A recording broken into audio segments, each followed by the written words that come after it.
Hallo und ganz herzlich willkommen zu dieser neuen Folge von Quellweisheit, dem Podcast für deine spirituelle Meisterschaft. Ich bin Marlene Katharina und gebe dir Quellbotschaften aus dem höchsten Bewusstsein durch, die auf tiefsten Ebenen wirken. Denn es ist eine Schwingungsübertragung, die stattfindet und dich daran erinnert, was du wirklich bist. Wir freuen uns so sehr heute hier mit dir, mit euch zusammen zu sein und euch aus dem höchsten Sein, aus diesem Moment heraus, die Weisheit vor Augen zu führen, hörbar, sichtbar, fühlbar zu machen, die in euch ruht, um die ihr wisst, die euch bekannt ist. Ihr wisst, dass ihr mit eurer Präsenz hier, mit eurem Lauschen auf diese Nachricht euch öffnet für das, was bereits bekannt ist und doch nicht so leicht annehmbar zu sein mag in dem einen, in dem anderen Moment.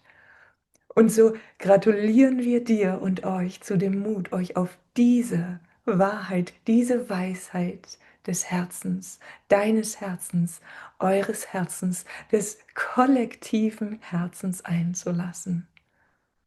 Wir möchten Bezug nehmen zunächst einmal auf die Wichtigkeit des Allseins. Wenn wir sagen Wichtigkeit des Allseins, bedeutet das, dass alles, was dir gegeben ist als menschliches Wesen, zu der Vollkommenheit dazugehört. Du bist in physischem Körper auf der Erde. Lehnst du einen Teil dieses physischen Körpers ab oder gar deinen physischen Körper ab, gelangst du in die Trennung.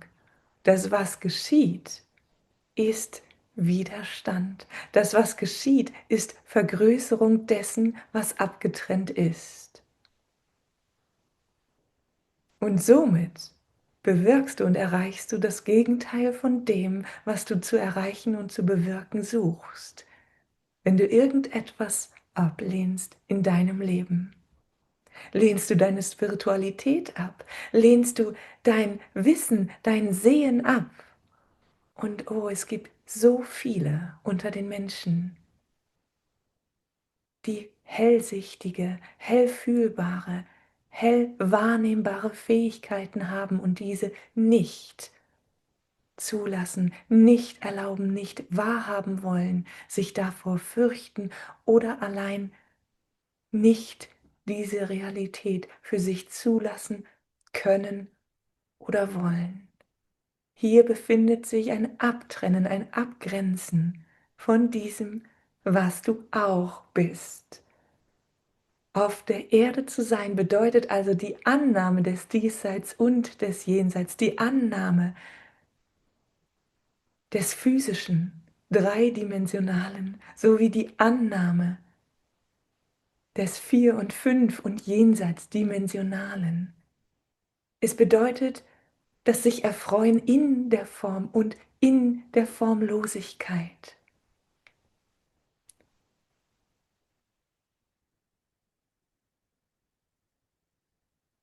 Die Frage also, die wir hier beantworten möchten, ist, gibt es etwas, auf das zu achten ist, um immer in Vollkommenheit präsent und da zu sein?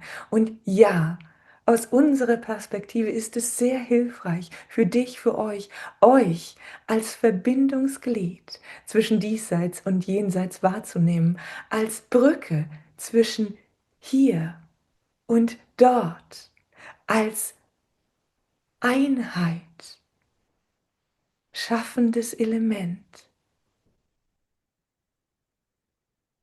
zwischen der dreidimensional wahrnehmbaren Welt und der Imagination, der fühlbaren Paradieswelt.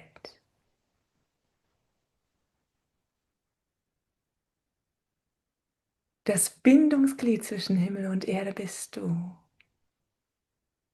Vielleicht spürst du dich als eine Brücke, vielleicht spürst du dich als eine Lichtsäule, die beides miteinander verknüpft. Es ist keine schwere Aufgabe, bei der du das eine und das andere zusammenhältst oder auseinanderhältst. Es ist das Erlauben von beidem in dir. Du bist nicht auf die Erde gekommen, um in Trennung zu gehen. Du bist nicht auf die Erde gekommen, um nur spirituell, nur bodenständig zu sein. Und ihr wisst, was wir damit meinen. Du bist auf der Erde, um dich ganz und gar wahrzunehmen in allen Möglichkeiten, die du hast, um dich wahrzunehmen als das lichtvolle Sein in Form. Und somit ist das, was dich unmittelbar in deine volle Kraft bringt, die Zentrierung im Herzen, in der du vollkommen in Form bist. Wenn wir sagen, vollkommen in Form sein, so gibt es natürlich Hilfsmittel, die dir erlauben, dieses vollkommen in Form sein anzunehmen. Vollkommen in Form sein annehmen kann so aussehen, dass du bewusst deinen Körper fühlst. Mancher von euch mag fühlen, dass der Körper hin und wieder wie ein fremder Körper ist. Etwas, das du mit eigenen Händen berühren kannst und fühlst, dass es etwas ist, was nicht du bist. In dem Moment kannst du wahrnehmen, dass du es bist und es nicht bist. In deiner Wertschätzung dieses Körpers nimmst du ihn voll an, bist in dem Körper, obgleich du in der vollen Spiritualität, in der vollen Realisation deines unabhängig vom Körper Seins wahrnimmst. Unser erster Hinweis hier also ist, den Körper wertzuschätzen, den Körper zu lieben und ihn, wir wollen sagen, anzufeuern, ihn zu feiern, indem, wie er dich unterstützt, dein Körper. Erdung, so wie ihr sie versteht, ist ein weiteres wertvolles Element, das euch hilft, im Hier und Jetzt präsent zu sein. Erdung, wie ihr sie versteht, möchten wir dennoch konkretisieren, sodass klar ist, was mit Erdung gemeint ist. Erdung bedeutet nicht, dass die Erde die Wurzel deines Seins ist, dass du ohne die Haftung deiner Füße auf der bloßen Erde nicht geerdet sein kannst. Erdung bedeutet dein liebevolles Annehmen des Einsseins mit dem, auf dem du lebst. Manche von euch nennen es Gaia, die anderen Mutter Erde. Andere beziehen sich mehr auf die Natur. Es gibt unterschiedliche Arten, sich mit Mutter Erde zu verbinden. Es geht nicht darum, den Ursprung des irdischen Seins in der Erde zu sehen und daher sich aus der Erde zu nähren. Nein. Was Erdung bedeutet, ist das Fühlen der Dreidimensionalität, das Fühlen deiner Fühlbarkeit, deiner Wahrnehmbarkeit in Form, da die Erde dieses so machtvolle, wundervolle, ausgedrückte irdische Sein ist, in Kreisform, in Kugelform, ist dies für dich und für euch die beste Möglichkeit, um zu fühlen, wie ihr zentriert seid, wie es euch in die Zentrierung bringt, selbst wenn ihr euch nicht zentriert fühlt.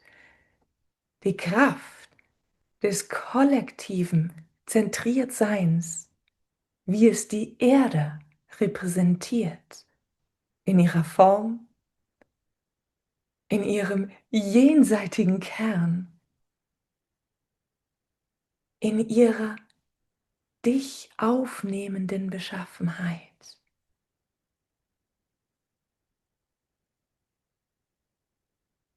Dies gibt dir Stabilität, gibt dir Zuhause sein, gibt dir den Mut, dies für dich zu erlauben. Die Zentriertheit, auch wenn du dich nicht zentriert fühlst. Würdest du nun jedoch dich mit der Erde abtrennen von all dem, was du sonst noch bist, fehlt dir auch wieder etwas, nämlich dein Freigeist, könnte man sagen, deine Seinsform jenseits allen Tastbaren, alles Tastbaren.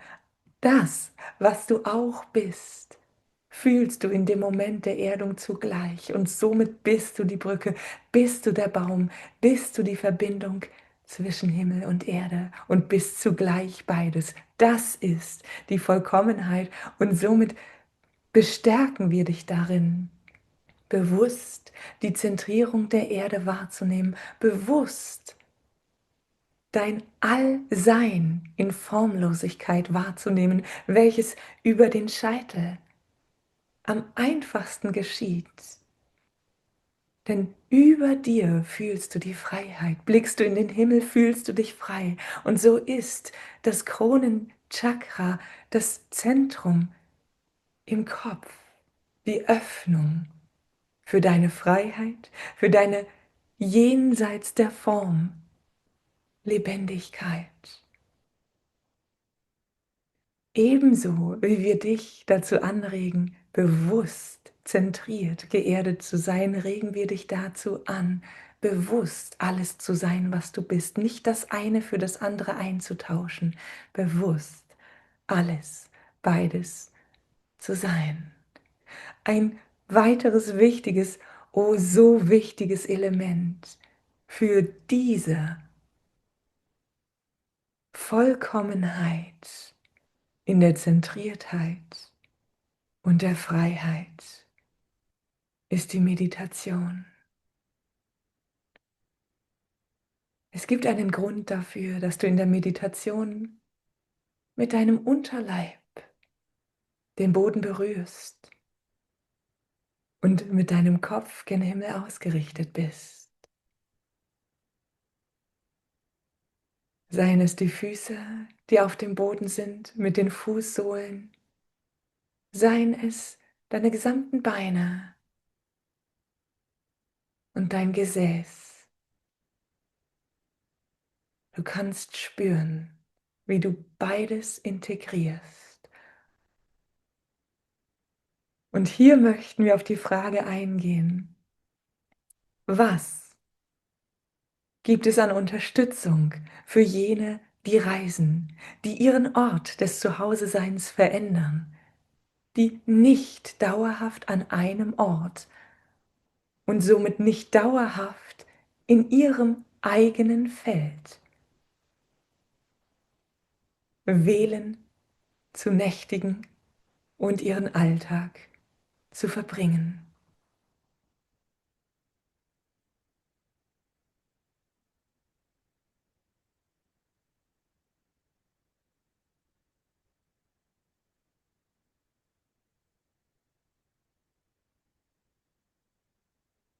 Das Herz ist dein Zuhause.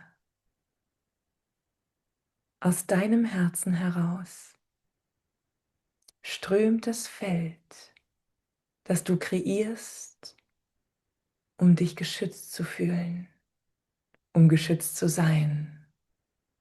Bist du auf Reisen, nimmst du wahr, wie deine Frequenz anpassungsfähig sich den Umständen gemäß ändert. Je bewusster du bist in deiner Präsenz auf Erden, in der Wahl deiner Frequenz auf Erden, desto weniger lässt du dich von den Angeboten der Welt irritieren, hinreißen in diese oder jene Frequenz. Um also auf Reisen in der Zentriertheit und in der Freiheit zu sein, laden wir dich ein, jeden Ortswechsel mit einem bewussten in dich gehen und dein Feld vibrieren zu beginnen, zu begehen. Jeder Ortswechsel ist die goldene Gelegenheit, die Frequenz, die du in dir trägst, die du weißt zu sein, die du in ihrer reinsten Form zulässt, die Frequenz der Liebe, auch dort zu fühlen, auch dort zuzulassen, auch dort in ihrer Entfaltung zu genießen. Änderst du deinen Ort und gehst in ein Szenario, welches dich einlädt, diese oder jene Rolle zu spielen, findest du dich sehr schnell in dieser oder jenen Rolle und der Frequenz, die dazugehört. Du magst deine Tasche nicht auspacken, dein Köfferchen mit der Liebe verschlossen halten, denn du weißt ja, zu Hause ist deine Liebe sicher, in ihrer Reinheit ausgepackt zu werden. Und so bist du geneigt, dieses Szenario mitzuspielen und deinen Koffer der Liebe nicht zu entpacken. Alles ist Ausdruck der Liebe und so ist auch dieses Schauspiel, das du dort erlebst, zu dem du eingeladen bist, zu spielen, mitzuwirken, Ausdruck von Liebe. Doch die Liebe, die dein Feld doch oh so wundervoll und für dich angenehm gestaltet, sie entfaltet sich, indem du dein Herzköfferchen öffnest, indem du deine Frequenz an jedem Ort neu, bewusst erlaubst.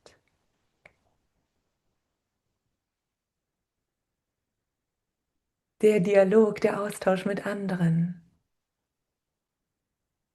ist meist ein sprudelndes auf der Bühne herumspringen. Noch bevor du in die Requisite gegangen bist, noch bevor du in die Maske gegangen bist, befindest du dich schon auf der Bühne, weißt nicht, ist das eine Rolle, die ich spiele, oder bin das ich? Und so verläufst du dich, verirrst du dich schnell in einem Schauspiel auf einer Bühne, nicht mehr wissend, dass du doch nicht diese Rolle bist, dass du doch nur eingeladen warst zu spielen und du doch alle Zeit der Welt hast, um dich backstage auf dich zu besinnen, dein Köfferchen zu öffnen und dein ganz individuelles Feld der Vorbereitung zu entpacken. Es ist, als würdest du dir zugestehen, dass der Zeitplan nach dir läuft.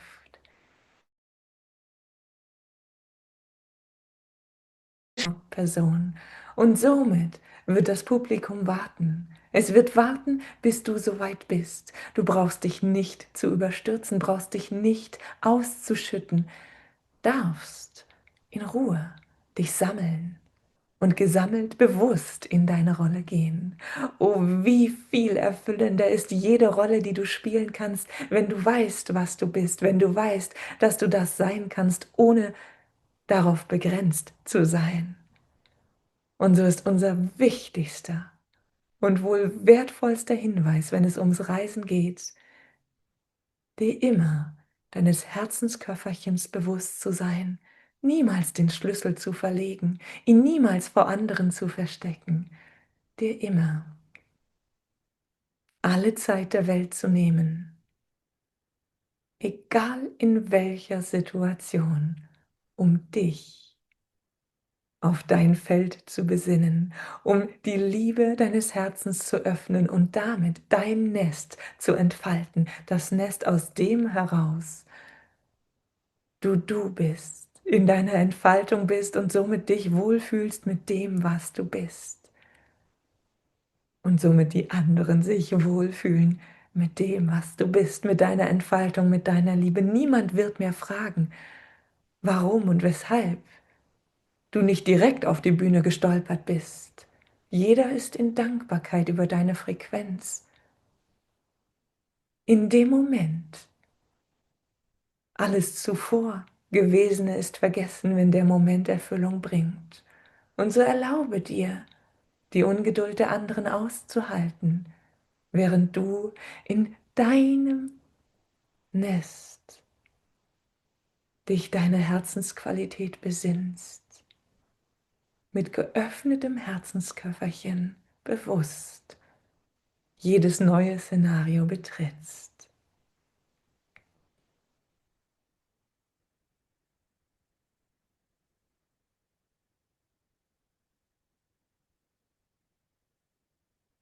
Und nun kommen wir zu einem ganz delikaten und oh so wertvollen Bereich deines und eures Seins auf der Erde. Je mehr und mehr du weißt, dass du alles bist, was ist, desto mehr nimmst du zeitgleich wahr, desto mehr weißt du, ohne zu wissen. Je mehr du dich der Herzensfrequenz öffnest, desto weniger brauchst du zu fürchten.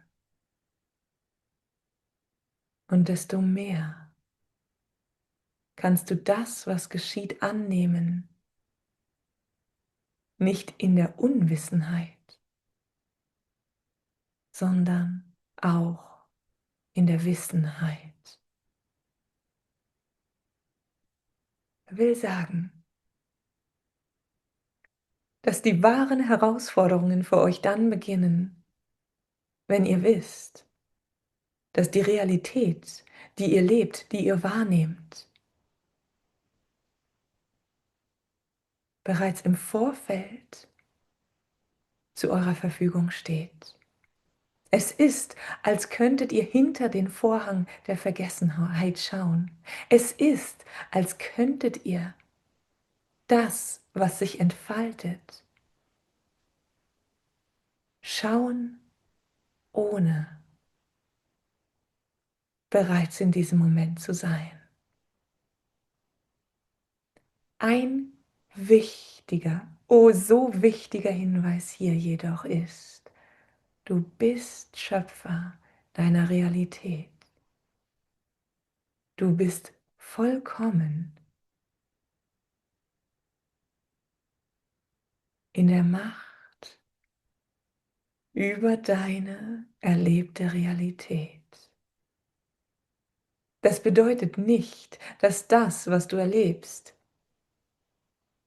durch dich bewusst initiiert ist. Es bedeutet jedoch, dass alles, was dir widerfährt, alles, was anderen in deinem auf der Erde Sein und von dir bezeugtem widerfährt, dass alles, was du in deinem Leben erlebst, für dich annehmbar ist.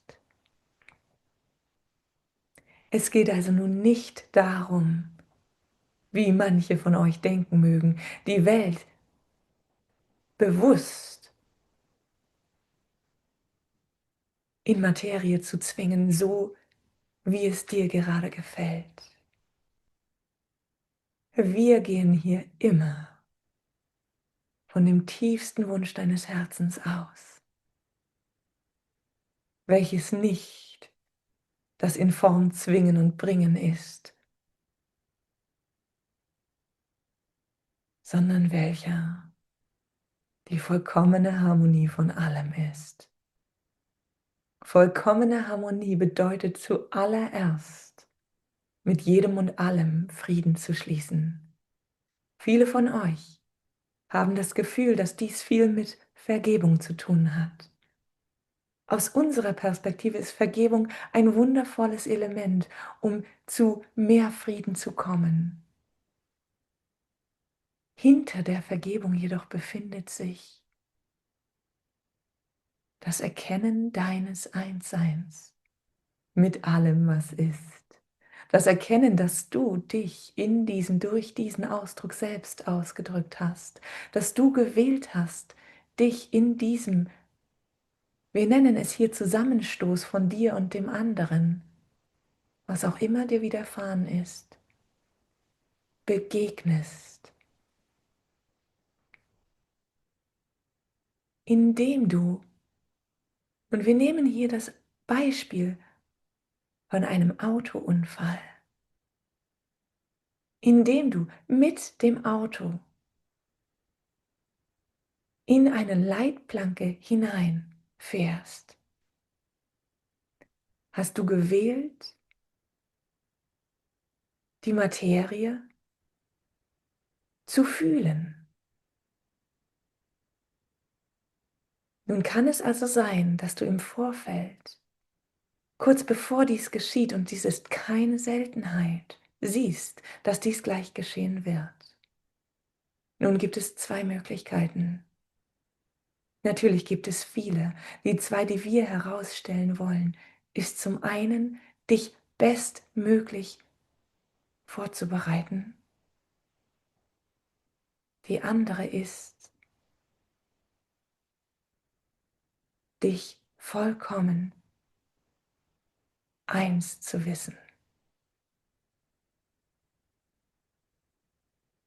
Die bestmögliche Vorbereitung ist bereits jenseits der Angst. Die Möglichkeit, die Menschen, die nicht sehr bewusst über ihre Macht und Kraft, über ihr eigenes Zutun sind, zumeist wählen. Diese Möglichkeit der Angst würde bedeuten, genau das zu verstärken, was du nicht willst. Die Möglichkeit des Abwendens, die Möglichkeit des Überlegens, wie handle ich in diesem Moment? Ich sehe, was geschieht, und in diesem Moment will ich das abwenden, was geschieht, und überlege, was ich tun kann. Wir möchten dir das mitgeben, was in dem Moment des Verlassens der Erde dazu führt, dass du vollkommen bist. Und genau so einfach ist dies, das Wissen um deine Vollkommenheit, um dein Allsein. In dem Moment, in dem dir etwas widerfährt, hast du die Möglichkeit, dich auf die Situation zu fokussieren und die Situation zu versuchen abzuwenden oder zu vereiteln. Die Möglichkeit, die jenseits davon liegt, ist das dich bewusst in deinem vollkommen Sein wahrnehmen.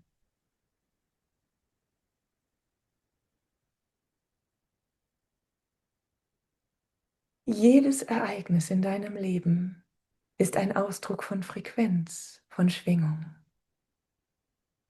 Wichtig uns hier ist, dass du weißt, dass nichts von alledem, was du wählst, um es zu erfahren, irgendeiner Wertung unterliegt. Deine Seele liebt es zu erfahren. Deine Seele möchte selbst die Erfahrung gemacht haben, um mitzufühlen, um andere besser verstehen zu können, um dich in unterschiedlichen Formen besser verstehen zu können, um alles annehmen zu können. So entstehen die verschiedenen gewählten Erfahrungen deines Lebens. Nicht weil du sagst, dies und das erscheint mir wie ein Zuckerschlecken, deswegen wähle ich es. Nein, das Wählen deines Lebens ist ein Wählen der Vollkommenheit. Alles, was in deiner Vollkommenheit noch fehlt, wählst du, damit du fühlst, dass es auch zu deiner Vollkommenheit zählt. Weißt du, dass du alles sein kannst, dass du alles bist, brauchst du nichts, um deine Vollkommenheit zu fühlen, denn du fühlst sie in diesem Moment. Das ist, warum dein Wissen um deine Vollkommenheit und dein Fühlen deiner Vollkommenheit, ich weiß, was ich bin und ich bin alles, was ist, jede Situation auflöst. Das bedeutet nicht, dass diese Situation nicht genauso eintritt. Das bedeutet nicht, dass diese Situation nicht genauso eintritt. Es bedeutet, dass du ganz unabhängig von dieser Situation deine Vollkommenheit fühlst. Und wir wollen sagen, schwingst. Denn die Schwingung, die Frequenz deines Seins in jedem Moment erlaubt und induziert das Zusammenspiel der Materie, die Energieverdichtung in Form. Das Einzige, also wirklich das Zaubermittel, das wir dir mitgeben können, euch mitgeben wollen. Für all das, was ihr innerlich wahrnehmt, was ihr fürchtet, was ihr ahnt, ist das Anerkennen deiner Vollkommenheit. Das Fühlen von ich weiß, was ich bin und ich bin alles, was ist. Und ich erlaube den vollkommenen Ausdruck allen Seins.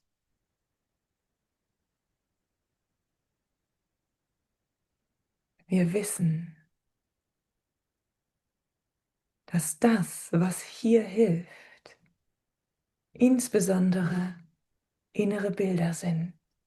Denn das, was du fürchtest, das, was sich dir eröffnet, das, was du hell sehen kannst, spielt sich auch in inneren Bildern, in inneren Gedanken, in innerer Schau ab. Es mag nicht wie Bilder aussehen und doch zeichnet sich dir eine Realität.